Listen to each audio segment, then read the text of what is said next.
15th meeting of the LTD Board of Directors. I'll start with roll call. Susan Cox. Present. Pete Cox. Kelly Sutherland. Lawrence Green. Here. Michelle Weber. Here. And Heather Murphy. Present. And just for the record, Pete and Kelly are excused. I believe Pete's on LTD business back in Washington, D.C., and Kelly had a work conflict. Comments from the board president, that would be me. I will be making one change to the agenda, and it's just a better flow, and it's just for this evening, but we're going to be approving under the consent calendar a contract for a substantial amount for new buses, and thought it'd be beneficial for the board to hear Matt's presentation on the fleet procurement scenarios before we approve that contract. So what we'll do, if everybody agrees, is move consent to after Matt's item on the fleet procurement scenarios. Everybody okay with that? Great. We have Employee of the Month, and Eric is here to do that presentation.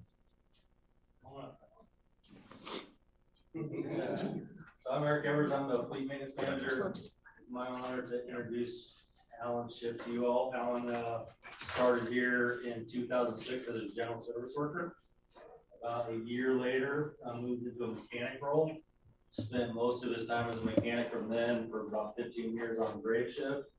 Was a lead mechanic for a large part of that.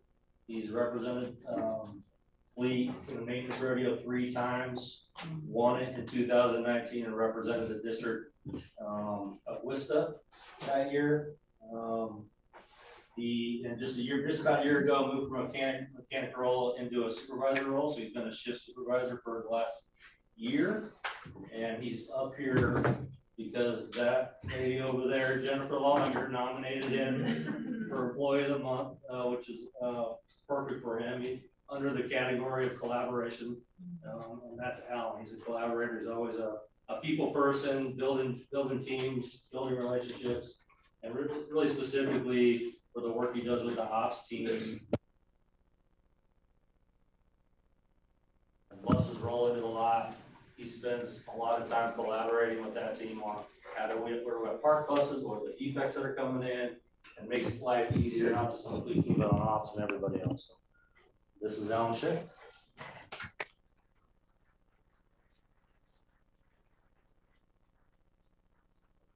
Well, thank you. Thank you. Thank you for your work. Everything that you do. You have an interesting and challenging job, and it sounds like you do it very well. A couple of items of appreciation. One, you got that one. And I love these posters. Nice poster for you. Thank you. We'll get. Thank you. And a certificate recognizing your commitment to LTD and your.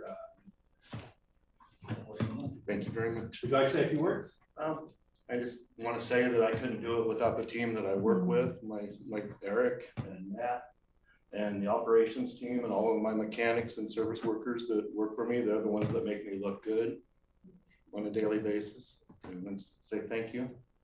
I appreciate it. Well, thank you. Yep.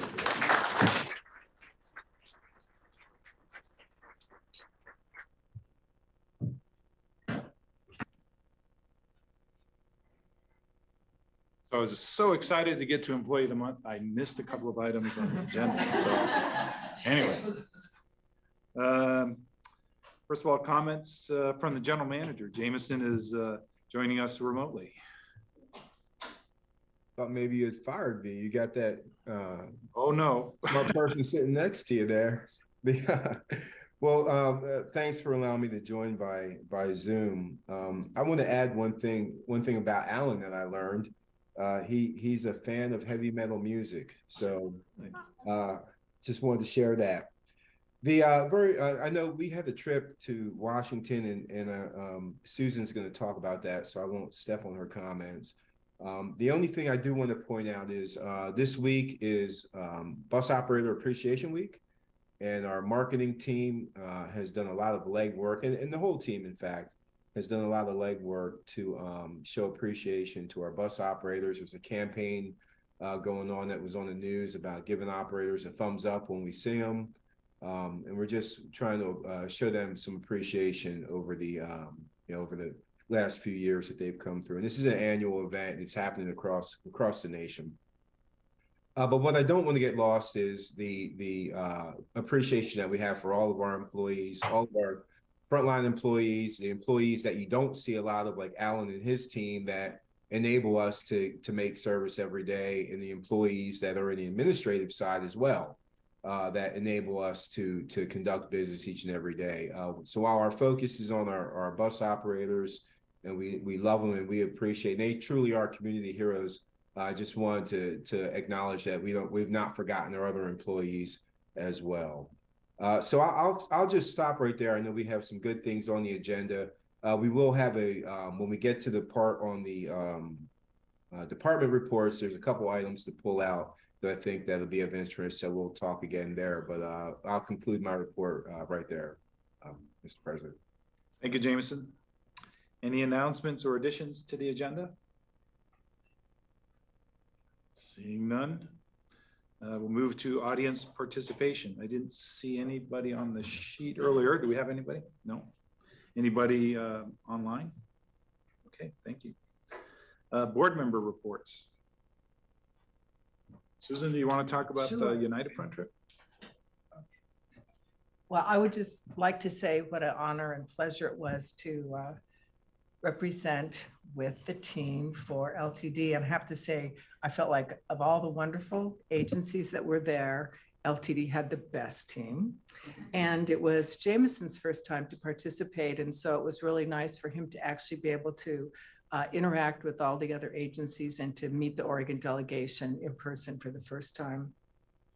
I think that the whole concept of United Front, all of the Lane and Eugene Springfield organizations going together, really does make a nice impression, and it's clearly appreciated by the Oregon delegation. They don't have to, they hear from everybody, and all the presentations very much emphasize the collaboration, how what one organization or agency is doing really does impact the other. Those participating, maybe we can show, I have some slides, so maybe it was Lane County, it was Willamette Lane, City of Eugene, City of Springfield, the the Springfield schools, and LTD. I think I didn't forget anyone. So these are just some of the meetings. There's Tiffany and Jameson at breakfast, putting together the schedule for the day. We also, the meetings, especially at the Department of Transportation, were really, I think, the most insightful. And it was nice because they were the agency that had the most opportunity actually for funding and that sort of thing. So the picture before was Jameson. And as we were leaving, Jameson, what was her name? The assistant secretary? Noria Fernandez. Right. And so it was very fun to actually be able to interact with her a little bit. And Jameson knew her personally, so that was great. Springfield, Sean and let's see, making their presentation, the Springfield School District, that's us outside of Wyden's office. And then very fun is the picture in the office, and that is the picture of outgoing Chairman DeFazio. It was fun to just be able to be in that room where he had such an impact. Next is Jameson, and Mark Keem is Assistant Secretary of Commerce, and that was a meeting we scheduled. And he had a lot of information about how commerce and the programs that they're doing, especially in rural communities, is something that is a highlight. And I was impressed throughout the whole time about the importance of the rural population, and that really is LTD. I mean, that's where we are. And so it seemed like there are real opportunities to collaborate and make kind of the rural model program be something that LTD can provide leadership on, and then it can just be, franchised across the country. So we had a lot of good conversations around that, but we just kept saying, don't forget, it isn't just urban areas, and we need to make it accessible for everybody. So I think so. Oh, and of course, it was great fun to see Val Hoyle. And it's true that DeFazio, big shoes to fill, but I feel pretty confident she's going to be able to do it. She said that the 15 votes was the best thing that happened to her because she used those 4 days going around from person to person. Hi, I'm Val Hoyle from Oregon. And so it was great fun to be able to interact with her and feel very well represented. So let's see, is there one more slide? Yeah, there's Okay, so this is, Tiffany had put together, or with help, I think, is a sign that says LTD. It's a parking sign. She loved it. And then the city of Eugene gave her a picture of the Holt Center. And then Sean in Springfield gave her a picture, or a cup, a mug.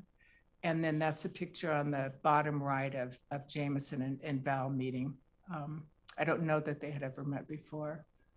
And this is the whole group, all of us together. We had a good time. And then Jameson not only carried the LTD flag, he carried the flag for the University of Oregon. So it was great fun. And I'm happy to answer any questions. Or the one thing I would note, everything that happened when we were in Washington, and Tiffany did a great job of putting things together. That was just the beginning. It all has to be followed up with staff when they come back, and feel really confident of their ability to take advantage of all the opportunities that were there. And so, congratulations to the team, and real appreciation to the staff that are going to have to follow it up when they get back. So, Jameson, I had to put the socks in. Thank you, Susan. Definitely a lot of hard work went into the planning the trip and getting things ready. And even though you said the trip was fun, I'm sure it was very hard work. And The hardest work was getting there. was walking a few miles in Washington, D.C. to go to all those meetings. So thank you for doing that. It was great fun. Thank you. Other reports from board members? Heather? I attended my first LAMAC meeting, was that last week maybe? So I learned a lot of projects, and actually I think the largest one that I heard about was actually going to be in Cottage Grove. Nice. So lots of learning. So we had I'll talk about the pension trust committee. We have two pensions, one for salaried folks and the other one for the ATU. What that meeting usually entails is a description of what's going on financially in the markets and with our portfolio. And the good news, maybe not so good news, is our portfolio pretty much matches what's happening in the markets. So it means there's been some downtimes, and we've had a little bit of up. The prediction for the future is that it's going to go up and down. Looks like that prediction's good. We had a fair amount of people talking to us under business from the audience on the ATU pension trust. The issue that was raised by retirees was the lack of a cost of living increase for quite some time in that program. I anticipate there'll be future discussions around that issue. That's it from the pension trust committee. The finance committee meeting last night. Go ahead. We had a finance committee meeting last night, and we heard from Matt, and we get to hear from him again tonight. It was just, there was only one contract that we talked about, but then went through the schedule and kind of the format of the finance committee that's changed. And Camille did a great job of introducing that for us. And our next meeting is July 11th. Any other reports? Great, thank you.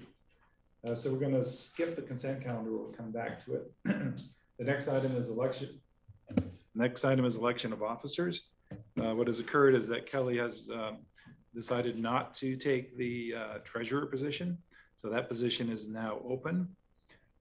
So I'd be happy to hear any nominations for the position of treasurer of the board. Michelle? I nominate Lawrence Green as the treasurer. Okay. Second. Okay. Any other nominations?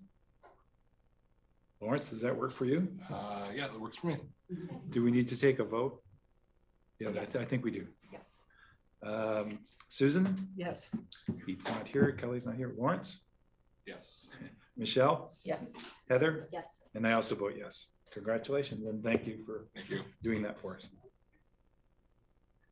Okay, fleet procurement scenario presentation. Matt, you're up. All right, well, one thing Susan didn't share that yesterday, she also became the chair of the finance committee. So she just knocked it out of the park yesterday as well. So You're just happy it was very short. I would say it was incredibly short, but I will say as a board, the finance committee I did get to present at, and the team in that group asked some incredible questions. So they set the bar pretty high as we kind of enter into this one, because these are big decisions for LTD, for how we deliver service and really what does it look like for the community. So in 2020, to step back a little bit, LTD came with a climate action policy statement that really wanted to look at other type of fuels. And as part of that, we looked at different types of fuels. And so you'll start hearing the reason why behind this partnership we had with a consultant named WSP. And we'll quickly go through this presentation. And I hope just my presentation style, if you have a question, I'll try to read faces as much as possible. Stop me. I think in the moment we can answer. We have some good time together, and so we'll continue forward. Does that work for everyone? Awesome. So mission, vision, values, just joking. So really the project, what's the outline of today is we'll highlight what's the background. The second is the methodology. What came up with what we were assuming to kind of give us some scenarios that we were looking at. Third is the results. These are the slides that I love sitting on a little bit and talking through. Talk about the summaries, and then the last one is really what's staff's recommendation. You guys probably want to know that in the seat. So we'll go to the next slide. And project background will be next 2 slides. What's the timeline? So we said we talked about coming into a partnership. So it's multi-phase project. So the first phase, which really is identifying what technology is out there. So we identified that technology, and it was a pretty wide swath, but we don't want to look at everything. We wanted to look at what's kind of viable. So we took that from first phase, and then we implemented kind of the second phase project. So we were able to identify assumptions. We refined those assumptions, made sure what we were putting into what we're spitting out is actually accurate. And then we develop scenarios. So as we're looking at over a 15-year period of time, what are those scenarios going to look like, technologies as well? And then it kind of developed into scenarios, a 15-year fleet plan scenarios. Next slide. And so as we're looking at, I said phase one, here are for the transit fleet, what we looked at. R50, so renewable diesel mixed with natural or regular type of diesel. So you take a renewable diesel, mix it in a ratio, so they call that R50. So we looked at that. Then we also looked at renewable diesel, which is what we call R99, and that's about a 99% renewable portion. So if you're looking at fossil fuels, it's really taken away the majority of that, 99 to 100%. Then hydrogen is another one. That's something interesting in the market where people are looking at. A lot of agencies are experimenting on hydrogen, so we wanted to take a look at that. RNG, which stands for renewable natural gas. So renewable natural gas is really similar to compressed natural gas, which you know, but instead of the compressed, they're actually subsidizing that with the renewable portion. So they call that RNG, or renewable natural gas. And then the last one that we are familiar with is electricity, so battery electric. So from that phase one, we narrow it down to what's viable to move forward. And those 4 scenarios off to the left, off to your right, would be the ones we dove deeper into. So R99, hydrogen, CNG, as well as battery electric. Gino. Could you talk more about the renewable part of the natural gas? I'm having a hard time visualizing how it gets renewed. That's great. So one example, maybe you're familiar with, so as a result of trash. We have a landfill out there, and as part of that landfill, it produces methane. And so they capture that instead of just off-gassing into the environment. You're capturing that and using that for making renewable natural gas. So it's a byproduct of natural occurring events, and then you just capture that to make it into a renewable natural gas. I will say with renewable natural gas, since you asked, it's a little bit different where it's sometimes you're not really, some agencies are able to do this, but most are just using compressed natural gas and then purchasing renewable natural gas credits. So you're not actually you're diverting it from the waste stream, but you're purchasing credits for that renewable portion. It's still compressed natural gas that you're typically fueling the vehicles. There are situations, say if you fuel that Short Mountain up there at Lane County, that you could actually pump directly renewable natural gas, but that's very few and far between. Usually they put it into the pipeline. So, great question. Next slide. So our methodology, as you're looking at all these things, the sustainability portion, as well as the operational, we shortlisted the fuels, we looked at scenarios, then because if you buy a different type of propulsion, you just can't buy a CNG bus. You actually have construction associated with actually being able to fuel that. So there's upstream costs in regards to that. As you guys learned for the finance committee, you buy a bus or you enter in a contract. It's not that you get it tomorrow. You're looking at 18 months. So figuring out what the vehicle procurement schedule looks like, emissions analysis, the sustainability, and then lastly, what's the life cycle cost? What are you looking at as far as the overall cost of that vehicle? And this next slide is kind of similar, but goes in a little bit more detail of what you're looking at for construction and procurement analysis. You're feeding in your vehicle inventory, what you need, as well as your construction assumptions. We have an incredible facilities team that has been led by Joe, and Randy, as part of the facilities project management team, has been involved in this project to figure out what's realistic as well. What's the local market? What are some costs to feed into that? Procurement schedule, then sustainability tool, because we want to look through that lens is what benefits do you have? Sometimes the benefit of a choice or values will lead you to a decision if that's one of the values that you have or the decision. So we wanted to look at what are the sustainability options when we fed in our scenarios. And then there's environmental costs. And then lastly, looking at the life cycle costs, the capital costs of the asset, what some O&Ms, which stands for operational and maintenance costs to maintain an asset. And then lastly, for disposal, there is a cost to dispose. For battery electric buses, batteries aren't just something you throw into the waste stream. You have to dispose of it responsibility, and sometimes those come with a cost associated with them. So now, pause. I've talked a lot. Any questions so far? Great. This result. This is a lot. I'll break it down in a way, hopefully, but on this side, really you're looking at a total of 100 vehicles. They're breaking in percent, but LTD has about 100 vehicles. And this just gives you the percentage. About 65% of our vehicles are 40-foot buses. And then the remainder, 35 are 60-foot buses. And this is really our current as far as what we looked at this scenario.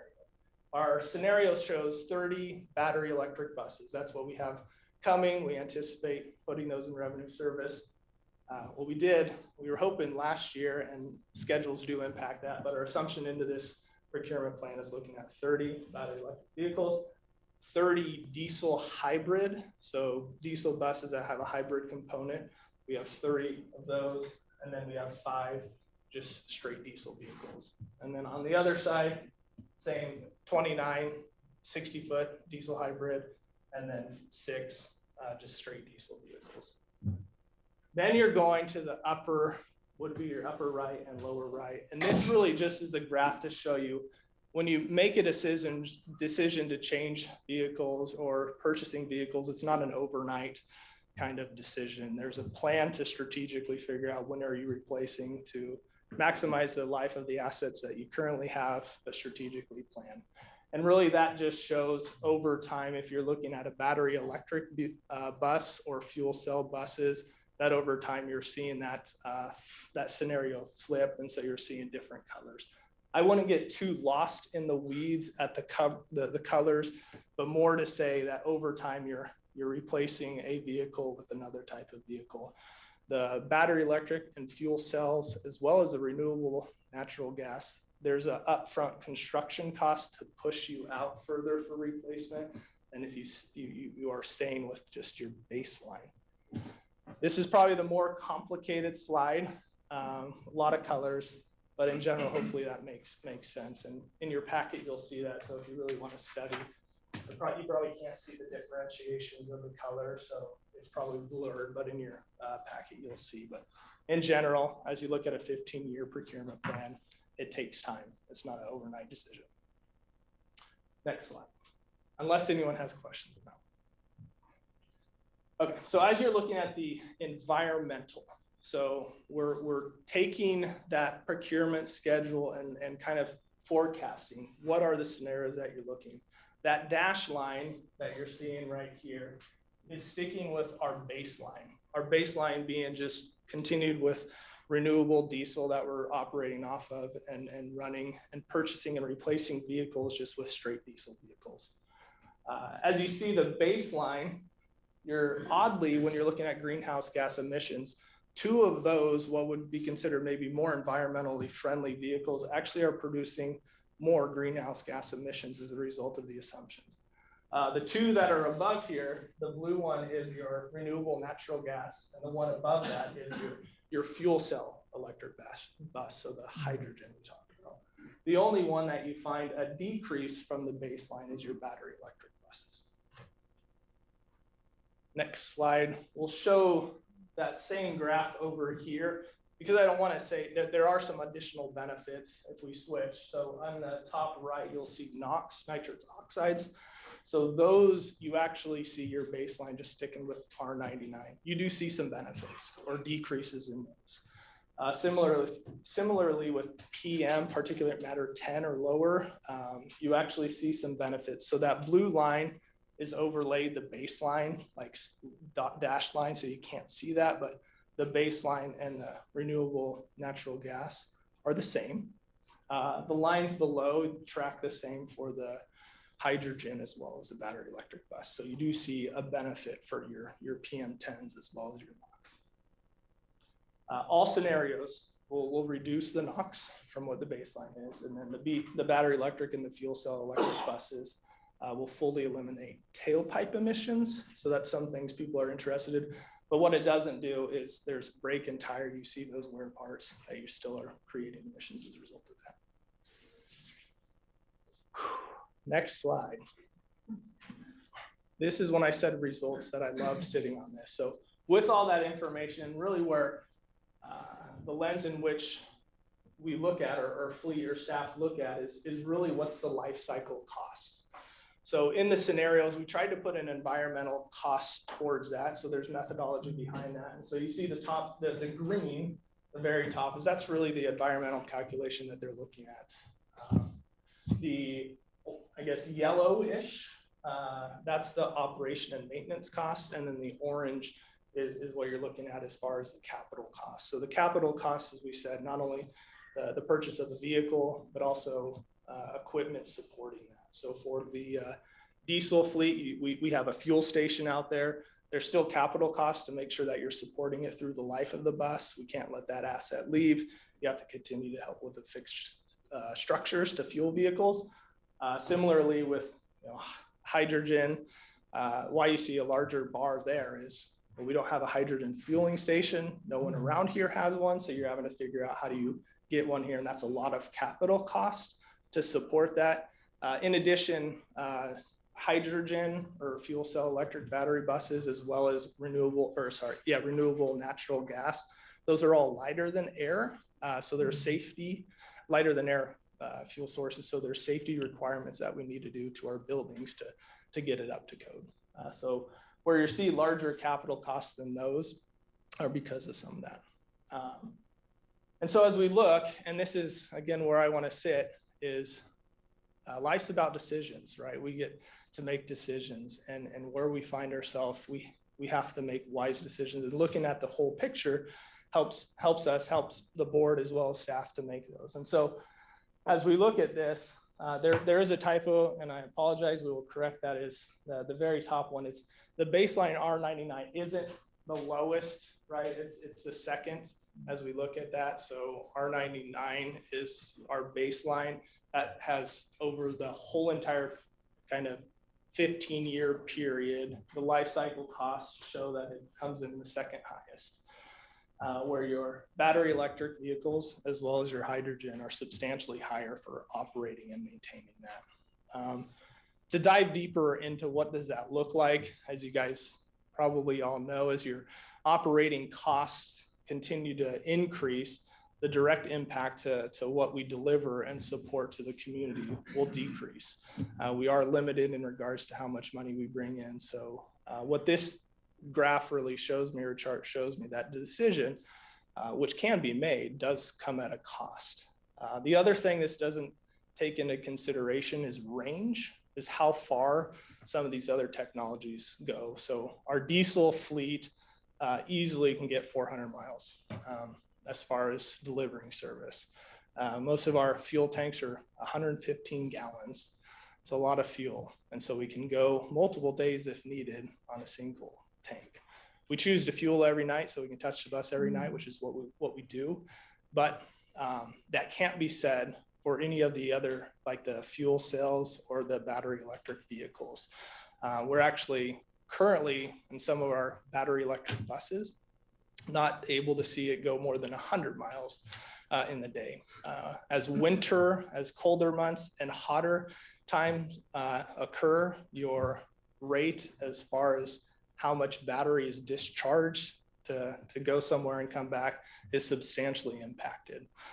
So as I showed the outlay of what the replacement plan is, the assumption that the ratio stays a 1-to-1, I will tell you that if we invest in more battery electric vehicles, your capital costs will be reflected higher and higher, because you just can't support a fleet and a service with today's technology on the market for a 1-to-1 ratio. Many of our routes and what we have a bus out there is far exceeding that 100 miles, 150, and our MX is substantially further than that. So I wanted to sit on this slide. I will open it to any questions, any nuances that you may see, or we can continue forward. Now, I'd like to clarify what you said last night, that the sooner that this decision is made, that it really does sort of set the price, that it won't, that it's locked in, and that it puts us in line to get the buses sooner. Is that correct? So great. So as we're tying this conversation into the finance committee yesterday, as staff's recommendation is to approve it, that does allow LTD to get a PO and a notice to proceed. And at that point, for the contract we talked about yesterday does solidify a price. Obviously, if you go further, prices do go up, escalation occurs. So good clarification for that. Obviously, prices, you guys have experienced it. As you're looking 15 years down the road, you probably don't know what the cost is. You make assumptions in your scenarios. Good question. All right, next slide. Summaries and considerations as we're looking at this is, if you're looking at what checks boxes, right? From a greenhouse gas emissions, battery electric checks the box, right? So at where we're delivering, how we get energy here is very environmentally friendly. We get it from hydrogen, and battery electric, if you're looking at greenhouse gas emissions just for service delivery, it checks the box. I will also say, because it was in my notes, is this isn't looking at or having conversations in regards to what is mining of batteries, what are those upstream impacts have. This scenarios doesn't look at those. And I know there's conversations occurring in the community about what does that look like. It doesn't take into consideration that it's once the asset's on site. But from a greenhouse gas emissions, battery electric bus checks it. From local air pollutants, as we're talking about NOx in a slide, as well as particulate matter 10 and below, because it doesn't have tailpipe emissions, your battery as well as your fuel cell checks those boxes. When you look at environmental costs, as far as trying to understand what the costs are, battery electric buses are the check, or what gets the check. But again, nothing upstream of the mining or anything like that. Capital costs are R99. Operating and total costs go actually to CNG, or renewable natural gas, which is a surprise.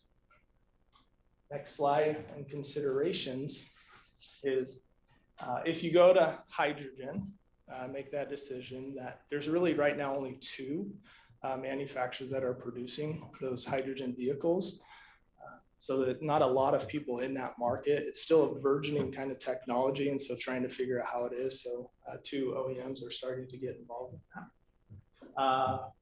Battery electric. So as you're looking at vehicle availability, and I kind of referenced that earlier in the slide, is we assumed a long time ago we would have 30 electric buses on the road.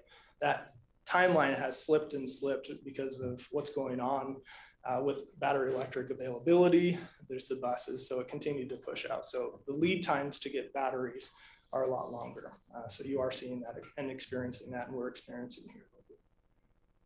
Fueling time, and I'll point to Lawrence. Lawrence asked this great question yesterday about what does it take for a battery electric bus to get fueled. There are absolutely nuances, but really we identified 2 to 3 hours for fueling a bus, battery electric bus. So when you're bringing that in to get it fueled, it takes a little bit longer in comparison with a diesel vehicle. The team is about 10 minutes or less on what it takes to fuel that to get it ready for service.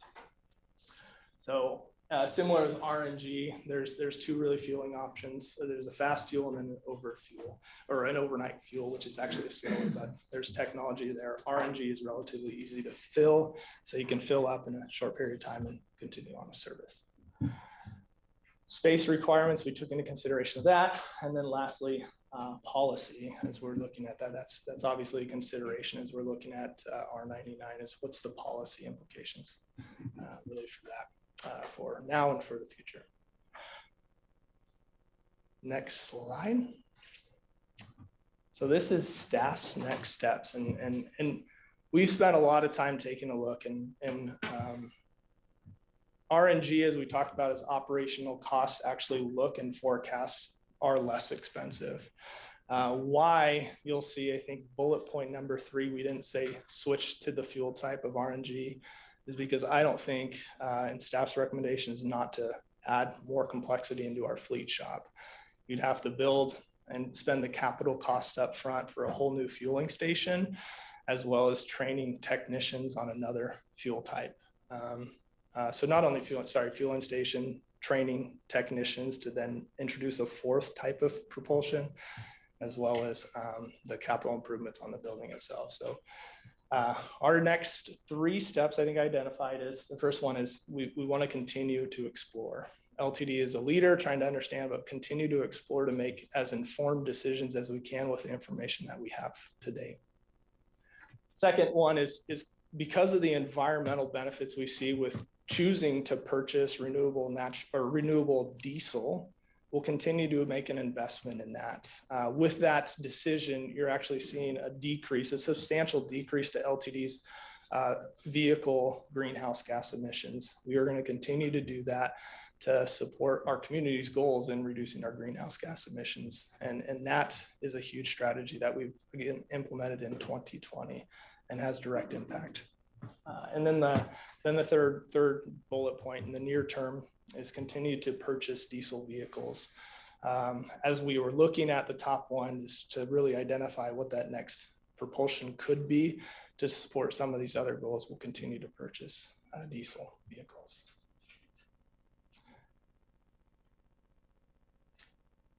As identified in our baseline. I think I'm done.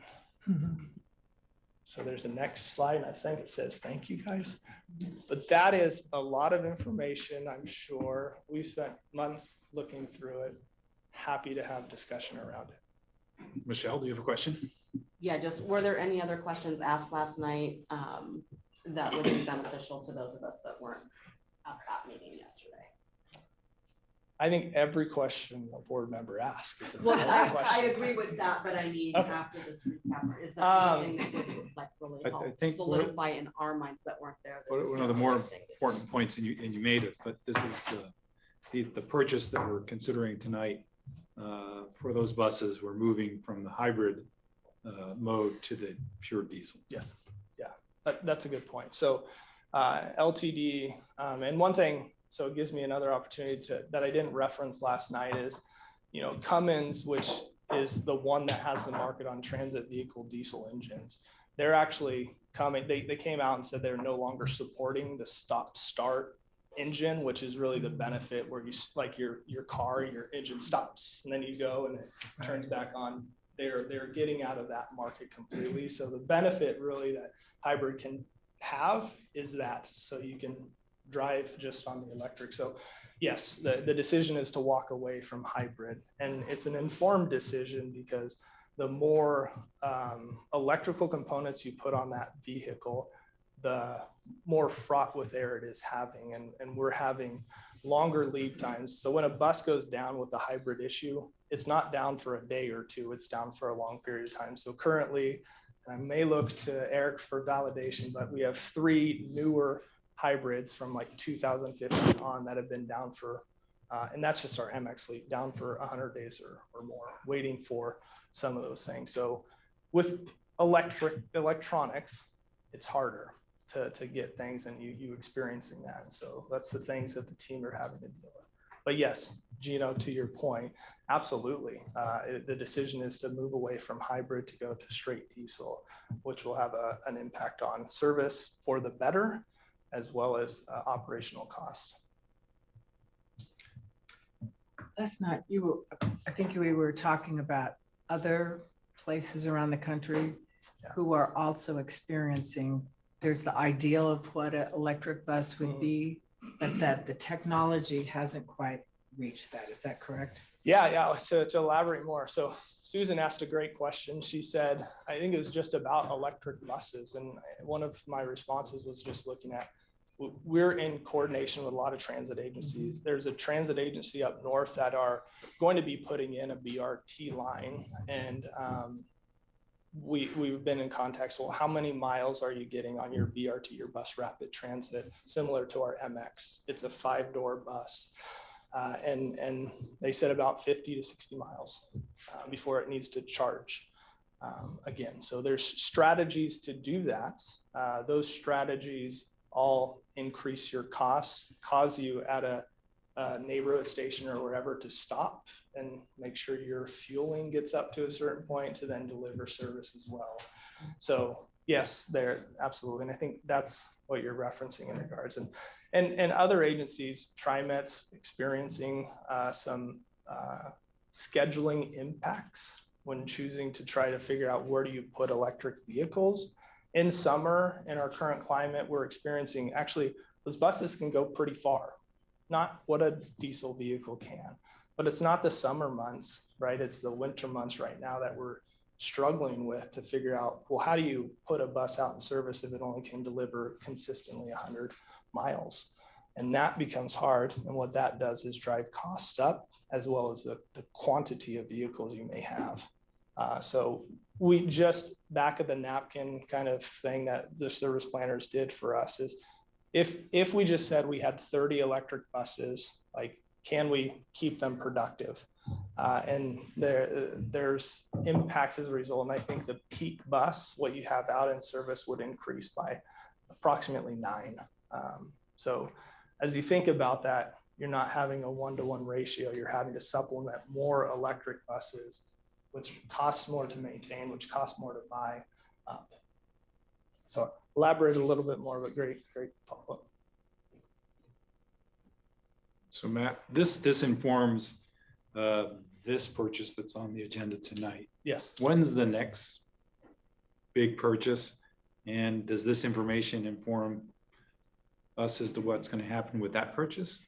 I would say absolutely. So one of the commitments will continue to look at what is if the technology drives costs down and how far you can get with a vehicle increases, so it's a 1-to-1 ratio, I think we continue that. But one of the commitments we have is that we're consistently keeping a finger on the pulse of what's going on and coming back and seeing if something changes drastically. But in the near term, the decisions or the vehicles that staff will recommend will be diesel vehicles running on renewable diesel. So in essence, there is a policy decision here. There's a policy statement that we're still, that we're held to. And these decisions that we're saying, the short term, we're still meeting those policies. I do have, if we want to pull up the climate action policy statement, and I can walk through some of those if that is helpful. But I would say it's not a policy statement where we make this, we're out of policy. We make this decision, we're still within the policy guidelines that we have. We continue to move forward. And part of the policy statement really says, you know, when you're looking at environmental impacts as a community, it's not just what's out of your tailpipe. It's really driving and figuring out ridership. How do you get more people? And the statement says that. How do we get ridership with the focus in on that to ensure, because from transit, we actually have a net decrease of what our overall greenhouse gas emissions are, because you're getting people out of a single occupant vehicle onto transit. And when you choose to do that, if you get more and more people on the bus versus choosing to drive a single occupant vehicle, the net gain from a community is actually better. So hopefully that answers it. I would say it's not, we're changing policy, we're still on track. The one slide that you have where it talks about policy is sort of a negative. I think that I fully agree with the decision that this recommendation is, but I do think that within this community, the explanation of this decision is going to be, it's going to be important to explain that. I think when you talk about it only goes 60 miles or something like that, that's a pretty good illustration, but I think that there needs to be some effort to make the community aware of that. And I will add that staff are meeting with Senator Merkley's staff to discuss the experience, and that was included in the United Front trip that staff were recently on. Yeah, and I'll say LTD is if you're looking at the community, I think people are learning. We've talked to some local partners that are in that, the good company. We're kind of talking through these things, and they're understanding the hard thing. Most people that we talk into that world understands the hard thing. And actually, from a lot of those things, when you look at it holistically, if LTD continued to put as many dollars towards transportation, that's better versus some of what these other things may look like. Supporting a technology that might have zero tailpipe emissions, but do increase the overall cost of what you're doing and putting out there. One of the things that we pointed out to Senator Merkley is that having a full electric fleet is really the goal and the desire. But if they're out there and they're not working, and that is what the community sees, that is also negative. So I think to be thoughtful about making the transition is really important. Yeah, we're definitely not alone. I would say we're leading as far as the percentage we're identifying from other other agencies in general. So TriMet, which is a lot larger agency than us, has less electric buses than we do. And so as you think about it, again, I think decisions, you want to be holistic in your decision making. And then that's where staff, not lighthearted, are really coming forward to say the decision when you're looking at how we can deliver service really needs to be putting usable service out there as much as we can. And as you look at the frequent transit network, how can you continue to support putting service on those for usable transit? I'm outside of my lane a little bit. That's Tom's lane to talk more about service, but again, just it highlights as you look at that, it's a stark difference and costly. And then to your point, Susan, as we look at what we call, you have a spare ratio, but look at what's usable right now in our buses that are less than 2 years old. There's 4 that are down and have been down for a long period of time while you're waiting for a battery or some other high voltage thing. So when something goes down in a battery electric vehicle, it's not down for a short period of time, it's down for a longer period of time. And we're experiencing, the team, Eric and the team is experiencing that on a regular basis. And that doesn't go unnoticed by our team, and something that we continue to want to drive towards to do. And our team is on top of it, but when a battery goes down, we know how to fix it. Our team is competent. You saw Alan up here, competent leader supporting the team, but you can't fix it if you don't have the parts. Other questions or comments? Lawrence? Yes, sir. Going back to last night, I don't remember how wildly important it was, but so what becomes of the, I guess, hybrid vehicles that these vehicles would be replacing? Yeah, great question. So with any of our assets, at some point we'll dispose of them. So at the conclusion of getting a bus in revenue service that can deliver service, that you're confident you'll dispose of those vehicles. So typically our approach is to auction those things off. We've recently partnered with Lane County to give them the asset, and they'll auction it off to hopefully have a broader swath of vehicles. A 60-foot vehicle, I'll just tell you, is not top of mind for people like, yes, I want that, because where am I going to park that? So usually, people, a lot of times, some people actually just scrap it, buy it and scrap it. And that's an evaluation we actually consider. What could we get from auction versus disposing of it via auction, or just scrapping it? And sometimes based on scrap metal, you actually get more making that decision than doing something else. So great question. That all started from you, Michelle. So hopefully those all were things, if you guys can. See, all of the different things that came from that. Yeah, that was good. Simple question. Yes, I appreciate it. Any other questions or comments for Matt? Matt, thank you very much for your work and your efforts. Yeah, appreciate it. So now we can go back to the consent calendar. 2 items. One is the contract for the buses, and the pension trustee appointments is the second item.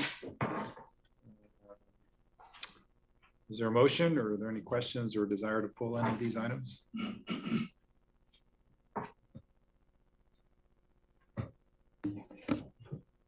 You can want it, Lawrence. No, go ahead. Okay. I move adoption of LTD resolution number 2023-03-15-016. It is hereby resolved that the LTD Board of Directors acting as the LTD Contract Review Board approves contract number 2023-07 as presented. Thank you, Michelle. Is there a second? Second. Susan seconds it. Any discussion? Okay, we do a roll call vote. Heather? Aye. Michelle? Yes. Lawrence? Aye. Susan? Yes. And I also vote yes, so that's unanimous. Thank you. Next item is the public safety update. I've got 2 names for presenters, Josh and John. I don't know who's going to present. Looks like Josh. Welcome.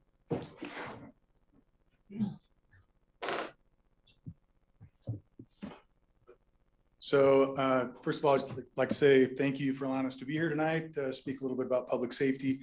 My name is Josh Schmidt. I've been here for 27 years.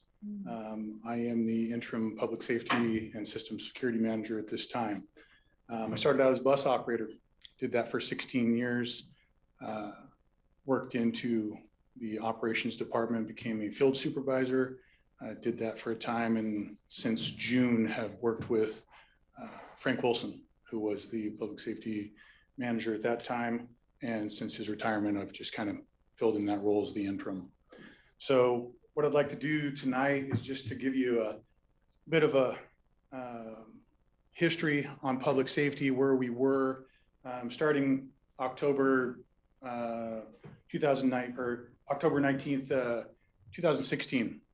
The board approved public safety coming in-house. We used a contracted security. We went from Wackenhut, which was a security company, to G4S, And then from G4S, we decided to bring public safety in-house.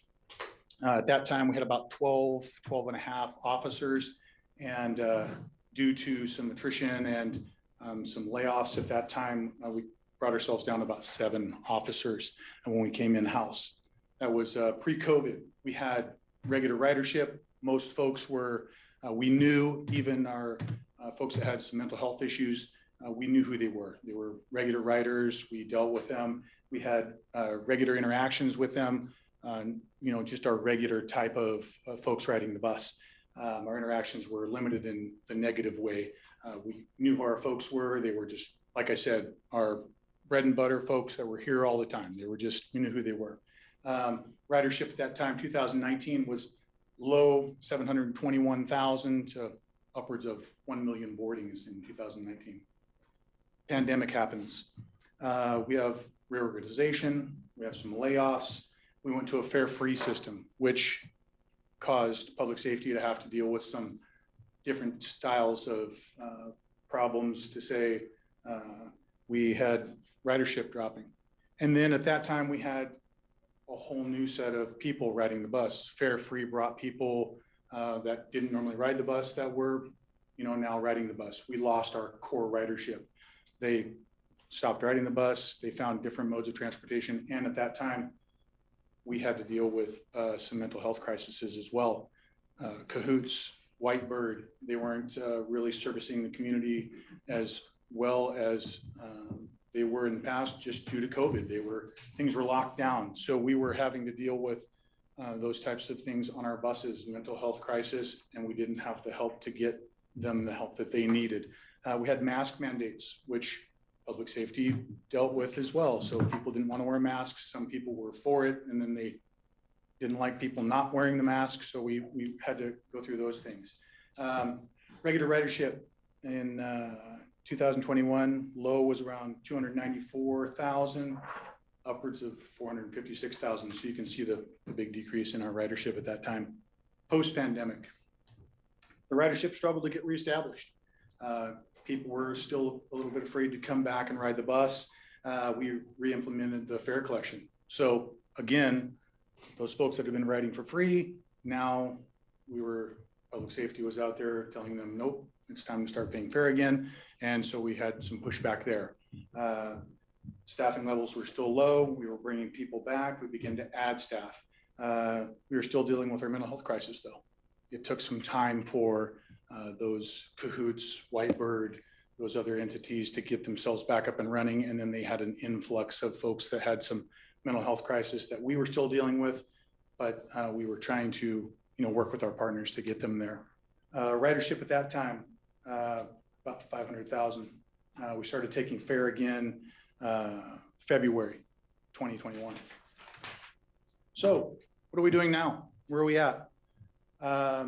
We've been working to increase our FTEs from that 7 to 15. We're currently at 13, and we're assessing where we're at with that number of folks to help us be in public safety. We also have 7 transit operations field supervisors that help assist with public safety. We have mobile patrols that are able to move throughout the system. And really what we're doing is we're looking to add another supervisor, field supervisor, for the evening time when we're starting to see more, you know, issues crop up. We'll continue to assess that. We're looking at our resources all the time just to make sure that we have those adequate folks out there and providing that presence that's needed. We're working with our PSOs to work on a more customer service based style of policing. In the past, G4S, they were more military style, and we had a more police force.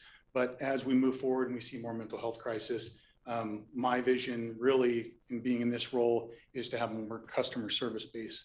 So instead of coming up, and yes, we do wear a uniform, I've been instructing the officers to first off, start off with that customer service. Hey, how are you? How can I help you? What can I do to assist you to get where you're going? Because really, you know, our goal is to get people from point A to point B. That's what we want to do. We want to see people, and though they're having those mental health crises, and though they're having those issues, we still want to be able to provide that great customer service and not be that police force. We're not police. we want to provide that customer service. Although we have tools, we want to start out first with customer service.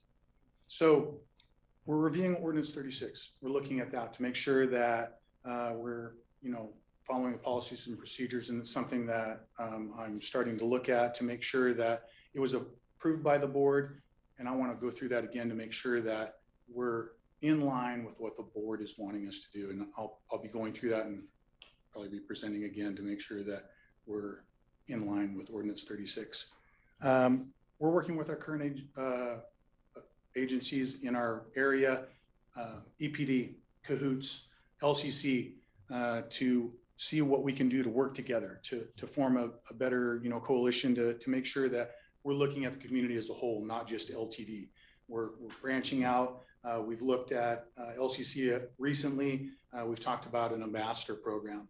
LTD is establishing an ambassador program with using public safety, the operations department, customer service center, and we want to provide that presence that's out there. I did a tour up to TriMet, and their folks are writing the system, and they call them multipliers.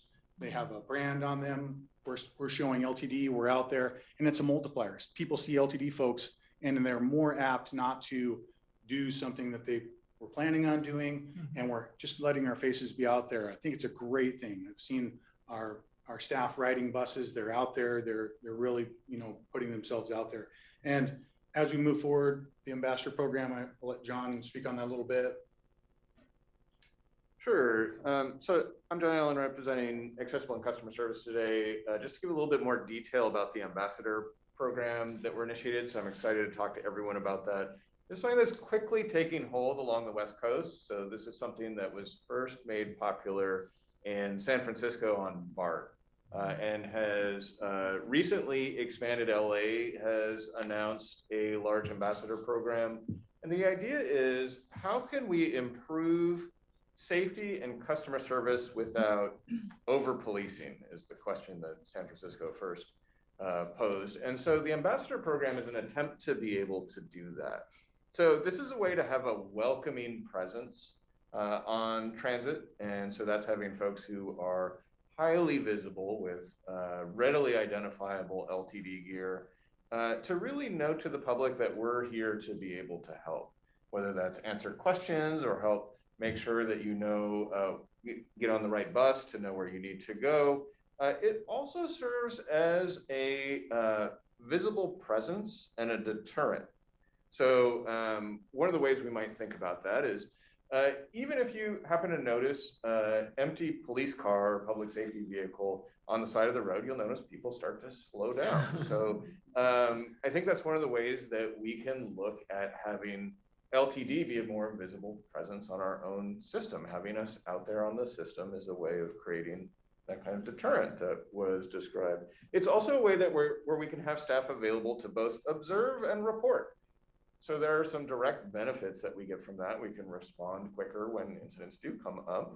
And I'll also note that an ambassador program is not public safety officers. These are not security guards. These are not folks that are carrying weapons. These are folks that are there to help. So this is doing basic customer service, welcoming, answering questions, being able to provide help to community members that need it. So that's having staff available on the system itself, on platforms in busy locations, out riding the system and being able to then report back what are some areas of improvement that we can make. So that helps us with our way to make incremental improvement over time throughout our transit system in ways that we might not ordinarily recognize. I'll just and we've soft launched this program already, utilizing current employees that are on light duty. So this is a way for us to utilize folks who might ordinarily not be able to provide additional work while they're on light duty, to be able to get them out in the system and provide value both to LTD and our community. So an example of ways we've already benefited from this, we already have transit ambassadors in this soft launch that we're doing, currently riding our system out on platforms in busy locations from 9 a.m. to 9 p.m. We just started this last week. And we're already getting feedback about how helpful his presence has been. Just one example is out at Commerce. We'll notice that occasionally we'll have shopping carts start to pile up, and we need to notify local businesses it's time to clear those out because it's blocking the ability to get on one of our buses. So just having eyes and ears on that helps us be able to be good communicators. We also have people on platforms in busy platform areas, particularly on MX. So outside of U of O at some of our major transit stations, being able to answer questions. Also just creating a welcoming presence to help increase the perception of safety, letting folks know, hey, welcome to LTD, anything I can do to help you? If our folks are looking lost or confused, can we make sure that you're getting on the right bus, getting in the right place? Do you know which bus you need to take to get to where it is you need to go? And so we can help in those situations. We also can do some things above and beyond. So currently we have folks that have some I Love Transit stickers they're giving out to folks who want it, as well as safety lights. So oftentimes those are used on bicycles, on mobility devices, just to carry around. If you're at a transit stop that may not be on a busy platform, it can be quite dark sometimes, and being able to signal to an operator that you're there and to let other traffic know that you're crossing the street can be really important, particularly this time of year. We also note that providing great customer service is a really important skill for our ambassadors to have. So we're also taking people through a mentorship program through our customer service team. They're partnering up with our customer service staff who are experts in doing this and letting folks know, here's how to best welcome folks. And we're buddying up out on the platforms to really show folks how it's done. So to be able to help welcome, answer questions, and be able to create that visible presence. If you want to do next slide, please. One of the things that as an organization that I think we've all really taken to is Jameson has challenged us to get out on our system and ride more often. And that applies not just to us as employees, but truly all of us. And I would extend that to the board that this is an opportunity to get out on the buses with us. Wear your LTD branded gear. If you don't have any or you need some, let us know and we will make that happen.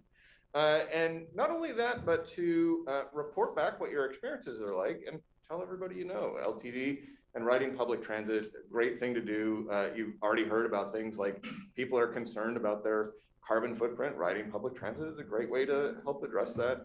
To be able to let us know what are the things that we could be doing differently, what are the things that we could be doing better. If folks aren't riding public transit, what could we do that would encourage people to ride? So us being out there and talking with the community, riding the system, letting folks know what your experience is like, letting us know what your experience is like. It's a really important way to do that. So, and then finally, I want to mention, we're just getting started with this, both here locally and up and down the West Coast, but there's going to be plenty more to come. So we're looking at how we can establish additional partnerships. We're in conversations with places like LCC about establishing internships. We're looking at expanding our presence out on the system and seeing how it could be of a greater benefit.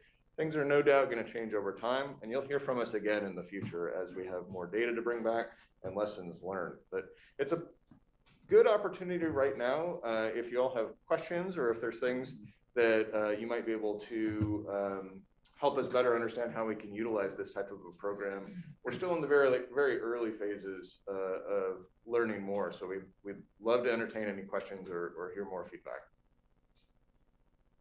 Susan. Oh, thank you. I think this is really helpful. I'm excited about the ambassador program.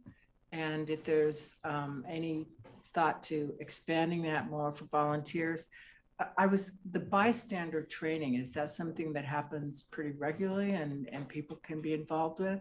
Yeah, we're looking to set that up, and we'd also like to invite any interested members of the board to join us for that. So we're looking to include our administrative staff here. And again, the purpose of the ambassador program isn't for us to be public safety officers. It isn't for us to replace any kind of a security presence. It's for us to be able to observe and report back. And so a big component of that is making sure that all of our ambassadors are well trained on expectations and responsibilities. We don't want anyone getting in the middle of conflicts. We want people helping other people, answering questions. And so I think a big part of that is sometimes things happen when we're out in public. And so what do we do when that comes up? And we want to make sure people feel prepared.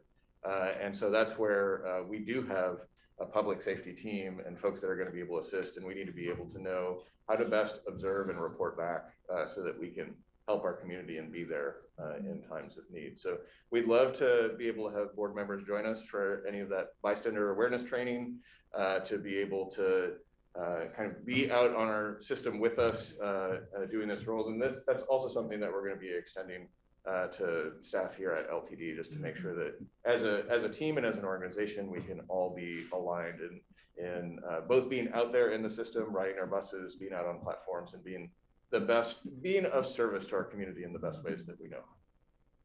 Do you coordinate it all? I know you're not police officers, but with like the Springfield and Eugene police departments? So public safety does. Sure, yes. okay, okay.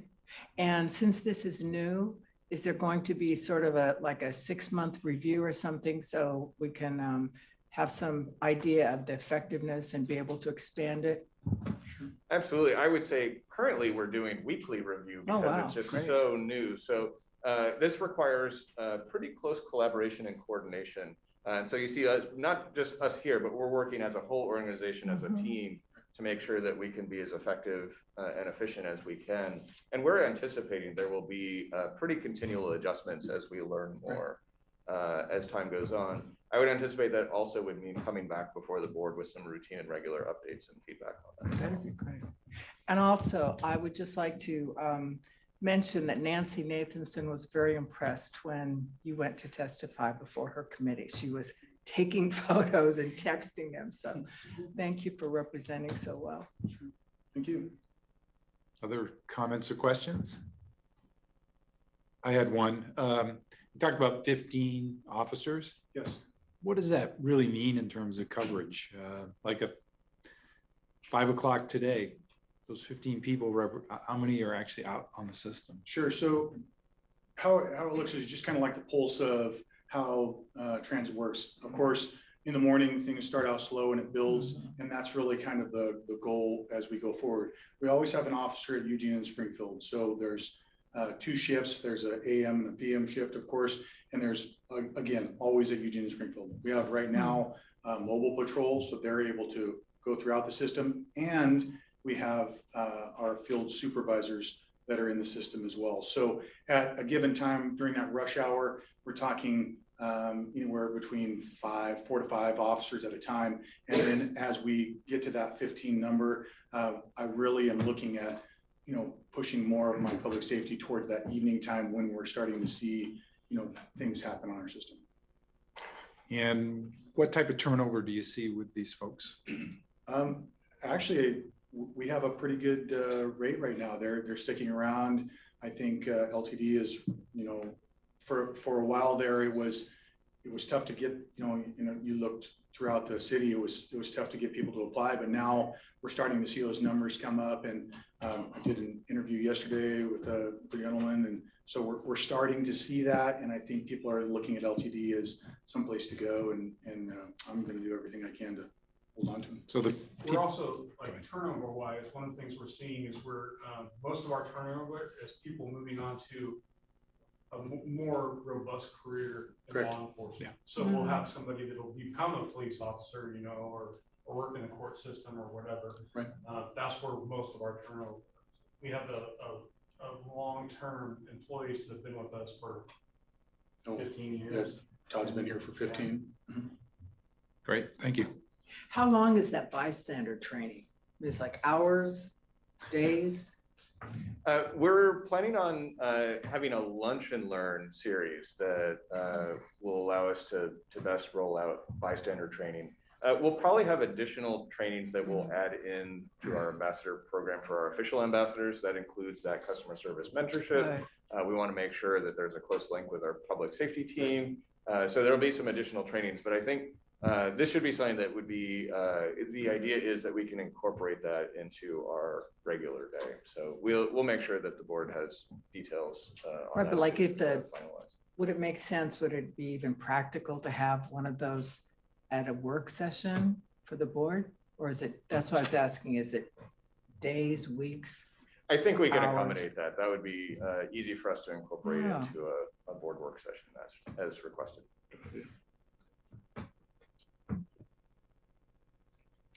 Okay. Josh, John, thank you for your work and your thoughtful approach to this issue. I'm sorry. I had a question. Yeah, I had a question. So similar to Gino's question about like the public safety and like how many. So in terms of ambassador, just like in terms of customer service, like so how many would you have like I say like on a shift at like one at any given point in the day? Yeah, that's a great question. We actually haven't finalized that yet. So we're currently, as I mentioned, using some light duty operators as our kind of first wave of ambassador program. We'd be looking to hire on up to 4 currently ambassadors, roughly 25 hours a week, something like that. And I think we've been in discussion about when can we be most effective with that time. And I think a little bit later in the day will probably be of most benefit, but I think we're open to adjusting that. So I don't want to commit us to a set schedule at this point in time, but I think typically we'd be looking to have a bit of overlap with particularly our busiest boarding times are going to be most important, and typically pushing that into a bit later in the day and evening would probably be of most benefit. It's really around that rush hour, that 5 to 7 time is where we're seeing a lot of boardings and, a lot of ridership coming onto the stations and platforms. Okay. Anything else? Mr. President, if I could. Yes, you can. All right. Hey, every time I see Josh and John talk about this, it just makes me smile because we're going the right direction. To your question, Gino, about the number of public safety, that number is going up. We're throwing more resources at interactions with customers, and at the same time, our ridership numbers are 60% or thereabouts of pre-pandemic. So the number of interactions that we're having in the community is indicative of what's going on in our overall community. And we want to make sure that we're addressing things as they need to be addressed. I started officing out of Eugene Station twice a week, and I've seen I have a lot of interesting conversations down there. And a lot of conversations with people who are maybe just passing through our property, who may get on the bus or may not. They just may be passing through. And we're starting to see some of these things there, and also in the Springfield station as well, and throughout our community. So we're a microcosm of the overall community. So what we had as a standard for how many safety officers per whatever ridership number. That's out the window right now. So we're trying to work through that and see what that looks like, but also with this ambassador program, making sure that we're able to identify some things. I think wraparound services are critical in our community as well, but also to John Allen's point, having us be present not only for the public, but for our frontline employees, to see that we're there as well, and to take that information, I think John called observe and report, take those observances into decision-making, into whatever role we're in the organization are going to be helpful. So I just wanted to answer that question for you, that we're going to continue to assess that and take a look based on what's happening in our community. But our numbers are really kind of upside down if you would have looked at it from a few years back compared to now. Thanks for those comments. Okay, thank you all. Thank you. Thank you. Next item on the agenda is written reports. Are there any questions or comments regarding the written reports? If I could point out one thing, Mr. President, back in February, we had to reduce service due to staffing shortages. And in that time and leading up to that, the planning team, the marketing team, and our HR team all have been coordinating to get better classes, operator classes in the door. And we're going to graduate one on Friday, a class of 8. Started out as 10, but 8 got across the line, which is about typical. But I wanted to highlight that in the packet there are some statistics on our social media campaigns, and I asked Pat just to speak briefly around what that coordination between those 3 departments has produced and how we plan to move forward. So Pat, if you just kind of highlight just a couple pieces. Thank you, Gina. Social media, we're using a lot of social media, and what we're doing is we're telling our story. And what that story looks like is we're telling stories about people. People who work at LTD, the people who drive the buses, the people who work on the buses. We want is for our community to relate to the people who work here. Because like you or me, I'm gonna go to work with people I know and like, and they're like me and they have an opportunity. So we've told the first of our first two stories. We have more that are almost in the can and we'll release. But the first ones were about Leza Harris and her dad. They were in here in January. She was our employee of the month. And we've told her story about how she's a bus operator because her dad was a bus operator. She wears her dad's coat to work every day. And Brian's story is the other story we told. That LTD is a place of opportunity, a place where you can begin as a bus operator in another position, and you can grow into a supervisor's position. Got some other stories that will come out here in the next few months. Todd's story is going to be an interesting one. And his story is his family rode the bus. His mom raised 4 kids and they rode the bus. One day when the family didn't show up for the bus, the LTD bus operator went to the house to find out what they wanted. Todd had a cold. Yeah. But that's the type of story we want to tell. We want people to know that it's not about buses and schedules, it's about people. And what we have found with these first 2 pieces that we put out into the social media world through LinkedIn, Facebook, and Twitter is that we found we've had more applicants for jobs. So we went from, like for instance, the bus operator positions we had a dozen or so, we had 60 applicants this last time. So we know that we can cast that net out farther. And those are, and that's what we're doing. And I also want to tell you where we're getting these stories. One is we're getting them by riding the bus. One of the stories we'll also tell is about one of our bus operators who has a publisher, has written 3 sci-fi novels in a trilogy. And we got that story because on a Saturday afternoon, I rode the bus and talked to her while she was doing it. So we're getting stories by connecting with each other. So there's not only this external feature to get more people to consider coming to work here, there's also an internal morale element to this. So Perry and I will be back next month and we'll give you a little bit more detail about some of the things we're doing. But that's a snapshot of how we're doing it, why we're doing it. So if you've got any questions, I'm open. I can talk after the meeting as well. So thank you for your time. Thank you.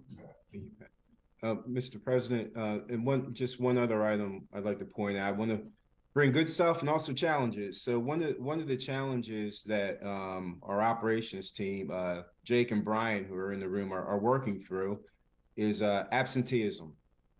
So transit systems across the country and LTD have been hit with higher levels of absenteeism that we've seen. These are unanticipated absenteeism, so not planned vacations. We've been able to make service. We've been able to maintain our on-time performance at about 93%. But we want to keep our eye on that and get to the root cause on what that is. So just wanted to flag that it's not noticeable to the public in terms of service.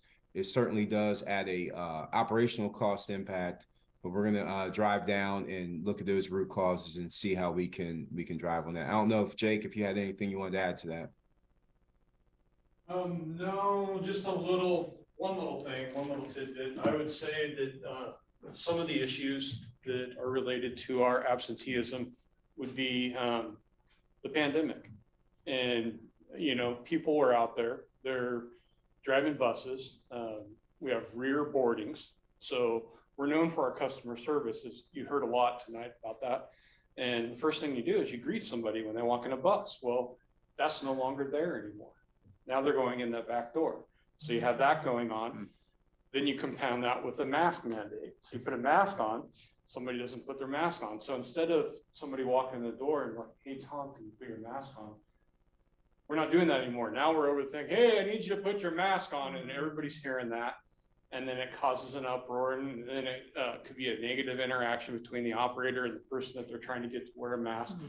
That compounded by layoffs and then a bunch of people working overtime. So our bus operators really stepped up and they put in an enormous amount of overtime, enormous amount of hours just for us to provide the service that we provided. And I think they're tired. You know, I think that, you know, we just approved a huge contract, a 4-year contract, and it was a really good contract, but it was well-deserved. They deserve that contract for what they went through and what they're going through with society and, you know, the mental things that are going out there as you're driving a bus that we're seeing. You know, I think staff is seeing these things as we're riding the bus more. And it's really eye-opening. It's like, yeah, they do go through a lot. So that all lends to more absenteeism. It's like, hey, I'm just tired, man. I'm done. I put in 40 hours. I did that on day 3. You know, I need some time off. So I'm hoping that as we become more right-sided and we're, you know, have better resources in regards to bus operators, we're adding staff in our public safety department. We have staff riding the bus. It's just going to help that overall morale, which I don't see how absenteeism would get worse. I think it's going to improve. I don't know that that's the answer to everything, but that's just my short little, one of the microcosms of why we're at where we're at today. And other transit agencies absolutely dealt with the same thing. We all went through the pandemic. Some was more impactful, but it was very impactful to our agency. That's about it. Questions or comments around this topic? Important issues you raised. Thank you. Okay. The next item is any action items or information for a future meeting. I know Susan mentioned one about the ambassador program. I think probably staff took note of that. Anything else people would like to see on future agendas? Okay. Anything else for the good of the order? Thank you for an informative and interesting meeting. Meeting's adjourned. Thank you.